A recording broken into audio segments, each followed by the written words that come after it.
शहर से दूर पहाड़ियों और घने ओक पेड़ों के बीच एक प्राचीन हवेली थी, ब्लैकथॉर्न मैंशन।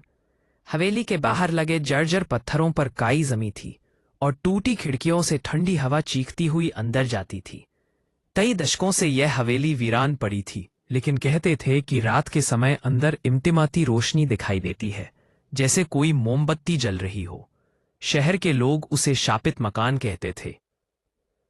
एक शाम रोमांच की तलाश में तीन दोस्त आरव, मीरा और कबीर ब्लैकथॉर्न मैंशन तक पहुंच गए। सूर्य डूब चुका था और हवेली की काली परछाई जमीन पर किसी राक्षस की तरह फैली हुई थी। याद रखना, सिर्फ अंदर झांक कर वापस आ जाएंगे, मीरा ने कहा, लेकिन उसकी आवाज खुद ही डर से कांप रही थी। दरवाजा धकेलते ही वह डरावनी आवाज के साथ खुला, क्रीक, जैसे हवेली खुद उनका स्वागत कर रही हो। अंदर घूप अंधेरा था, लेकिन दीवारों पर पुराने तेल चित्र टंगे थे, जिनमें लोगों की आंखें जैसे उन्हें घूर रही थीं। फर्श पर जमे धूल के बीच एक कमरे से हल्की रोशनी छनकर बाहर आ रही थी। किसने जलाया होगा ये? कबीर फुसफुसाया। वे धीरे धीरे उस कमरे की ओर बढ़े। दरवाजा आधा खुला था। अंदर एक पुरानी लकड़ी की टेबल पर मोमबत्ती जल रही थी, लेकिन वहां कोई था नहीं।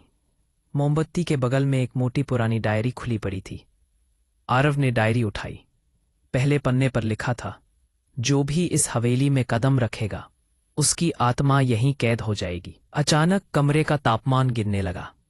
मोमबत्ती की लौ अजीब तरह से नीली हो गई। तभी दीवारों से हल्की हल्की फुसफुसाहट सुनाई देने लगी। भागो, देर होने वाली है। मीरा पीछे हटने लगी, लेकिन उसी क्षण दरवाजा धड़ाम से बंद हो गया। आरव ने कांपते हुए पूछा, कौन है वहां? इसके जवाब में पीछे से किसी के चलने की आवाज आई। वो मुड़े, पर वहां कोई नहीं था। फिर अचानक एक ठंडी हवा उन पर से गुजरी और कमरे की दीवारों पर साए इकट्ठा होने लगे। वे साए एक आकृति में बदलने लगे। एक लंबा, दुबला, बिना चेहरे वाला आदमी।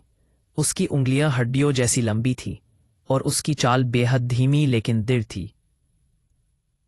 होगा, कबीर चीखा। तीनों ने दरवाजा खोलने की कोशिश की, लेकिन वह तस से मस नहीं हुआ। तभी डायरी के पन्ने खुद ब खुद पलटने लगे और एक वाक्य पर रुक गए। हवेली सिर्फ बहादुरों को जाने देती है। डरोगे तो हमेशा के लिए यहीं रह जाओगे।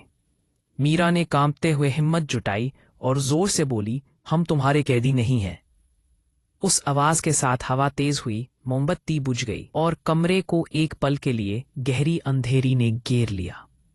जब रोशनी वापस आई तो साया गायब था और दरवाजा अपने आप खुला हुआ था। तीनों बिना पीछे देखे हवेली से बाहर भागे। गेट पार करते ही हवेली ने आखिरी बार एक लंबी चीख निकाली, जैसे अपने शिकार को खोने का दर्द हो। आज भी कहते हैं कि ब्लैकथॉर्न मैंशन में मोमबत्ती की नीली लौ रात को टिमटिमाती दिखती है। शायद किसी नए मेहमान का इंतजार करती है।